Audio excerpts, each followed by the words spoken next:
मालेगांव के धमाके में प्रयास किया गया कांग्रेस के द्वारा कि संघ से जुड़े हुए लोग, राष्ट्र के प्रबुद्ध वर्ग के लोग, बड़े संत, इनको बदनाम करके और आतंकवाद से जोड़ा जाए।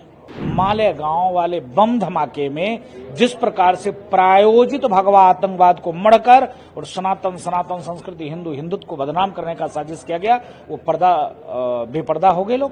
कैंसर है देश के लिए कांग्रेस। अगर कांग्रेस को नहीं समाप्त किया जाएगा तो आने वाला भविष्य भारत का अंधकारमय होगा। देखिए, मैं जब पूज्य माननीय साध्वी प्रज्ञा जी से जब मुलाकात किया तो उन्होंने कहा कि राजू दास जी, किस प्रकार से हमको टॉर्चर किया गया कांग्रेस के द्वारा कि तुम कुछ बड़े संतों का नाम ले लो, तुम संघ के बड़े अधिकारियों का नाम लो। तो आप समझो कि कांग्रेस की जो दिमाग थी, जो मानसिकता था, वो शुरू से ही कि सनातन को कैसे बदनाम किया जाए और संघ को कैसे आतंकवादी सिद्ध किया जाए।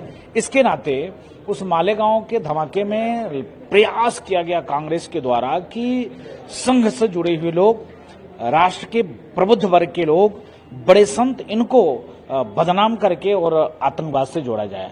तो ये तो स्वाभाविक था, लेकिन मैं आभार व्यक्त करता हूं, उसमें जो आदेश आया वो आदेश सराहनीय आदेश आया और इतने वर्षों के बाद न्याय मिल पाया और जिन लोगों ने यह कुचक्र रचा था उनके मुंह पे कोर्ट ने तमाचा मारा।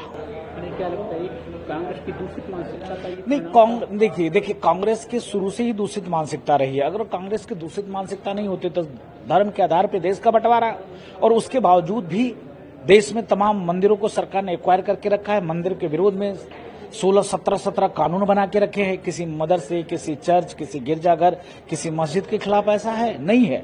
आप देखो ना कि किस प्रकार से एक तरीके से उनको इतनी स्वतंत्रता। आप एक तरफ अल्पसंख्यक किसको कहा जाता है? जिसकी संख्या कम हो उसको अल्पसंख्यक कहा जाता है। आप देखो, इतनी बड़ी संख्या को जब आप अल्पसंख्यक कहोगे तो फिर कैसे कार्य चलेगा? तो अल्पसंख्यक का नाम देकर जिस प्रकार से राष्ट्र को तोड़ने का विधा कांग्रेस ने अपनाया है, दुर्भाग्यपूर्ण था। इसका प्रत्यक्ष उदाहरण आप लोगों ने देख लिया होगा।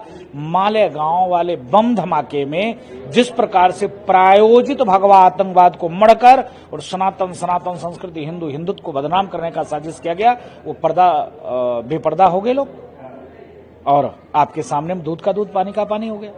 महाराज जी, क्या लगता है कि एक आरएसएस जो संवैधानिक संबंध देश की सबसे बड़ी सर्वोच्च संस्था, जिस पर आज तक कोई दाग नहीं लगा था, उसके मोहन भागवत जी को उनको एक तरीके से टारगेट करने का प्रयास किया गया? नहीं, देखिए, संघ राष्ट्र के लिए समर्पित है, संघ समाज के लिए समर्पित है। संघ का बच्चा चाहता है समाज का उत्थान हो, माँ भारती को मानने वाले हो, भारत में रहने वाले गर्व से सीना करके और भारत को विश्व पटल पर स्थापित करे। ये संघ विचारधारा सिखाती है।